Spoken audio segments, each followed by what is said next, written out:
Yo everyone, Andrew here, bringing you another video review, and today we're going to be doing Justice League Dark, issue number 3. Take a look at this column cover right here.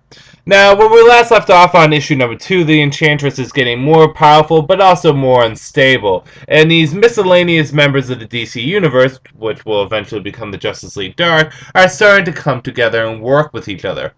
Now, officially, they are not a team. The Justice League Dark is more or less just a title. But for the sake of talking about this comic, I'll just call them the Justice League Dark or the JLD. That's different. But anyways, so where we last left off, Zatanna was attacked by the Enchantress and had to put herself into a trance in order to protect her body. Deadman is also working with a girl named June because she is part of the Enchantress in some kind of crazy, whacked out way. Read issue number 2. It kind of explains it. And in addition to that, Madame Xanadu is working with Shade, the Changeman. The issue starts off with Constantine, Keanu Reeves, whatever you want to call him. I'll call him Constantine, as I always say I do. Constantine helps out Zatanna, and the two work together. We can see that they apparently had a relationship beforehand, which is funny because there was a crossover between the two where they did have a relationship back in the old DCU. But we really get a sense of it here. However, there's bitterness between the two. Zatanna really doesn't like Constantine. It doesn't go into detail why. Probably because he's kind of a douche sometimes. A nice douche, but sometimes he can be a douche. At least in what he says. But we can really see that there was a relationship between the two beforehand. And we also see that Zatanna has tattoos going down her body. At first I was a little uneasy about this, but upon looking on them, they actually look kind of cool.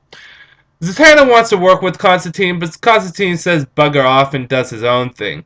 While this is going on, Deadman starts to learn more about this June girl, and they actually start to have kind of a cool connection with each other. I almost kind of wish that he wasn't with Dove so that he can kind of be with this girl. But anyways, they found out more about the Enchantress, and they decide to go and figure out exactly what's going down with her, going so far as encountering her. And while this is also going on, Shade the Changeman is starting to lose his mind more and more, but in a very interesting way. So, will these very interesting but crazy people, and let me just say, they all are, Deadman, Constantine, Madame Xanadu, Shade the Changeman, Zatanna, so on and so forth. They're all crazy, but can they work together to take down the crazy Enchantress? It's going to have to read and see. So, let's get into the good, the bad, and whether or not you should get it. Good. Well, every character in this is portrayed very nicely. This is more or less just a issue that deals with Zatanna, Deadman, and Constantine, and a bit of the Shade Man, but this was a good issue for character development. Deadman really came off very nice in this. I really like how he's portrayed.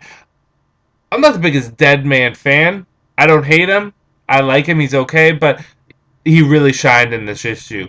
Zatanna wasn't that bad, although I feel as though she's not as perky and lighthearted that she was originally, but maybe that's just because she's dealing with Constantine. But I liked her in this. Constantine, a character that I really never cared about, was pretty cool in this too. I know I called him a douche, but I think that's one of the qualities that make him interesting. It's not like Green Arrow when Green Arrow's a douche and is just annoying. I actually like it when Constantine's a douche. But I like Constantine in this too. And Shade the Changeman is a very unstable individual, but it's a cool kind of unstable. A little twisted, but still kind of cool, unstable. The story is kind of progressing. We finally get an encounter between the JLD and the Enchantress, but it's not too much of an encounter. And the art is gorgeous in this. Bad. Well, like I said, the story is progressing, but it's progressing at a very slow rate. We do get an encounter with the Enchantress, but I would have liked to see more of the team together. For now, it's been really just like two people working at a time. Like you have Madame Xanadu working with the Changeman, you have Deadman working with June, you have Constantine working with Zatanna.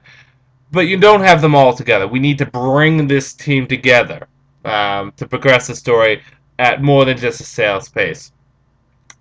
And there wasn't any action in this at all. Or if there was, it was so minuscule. But we don't need action in this comic because whether or not you should get it.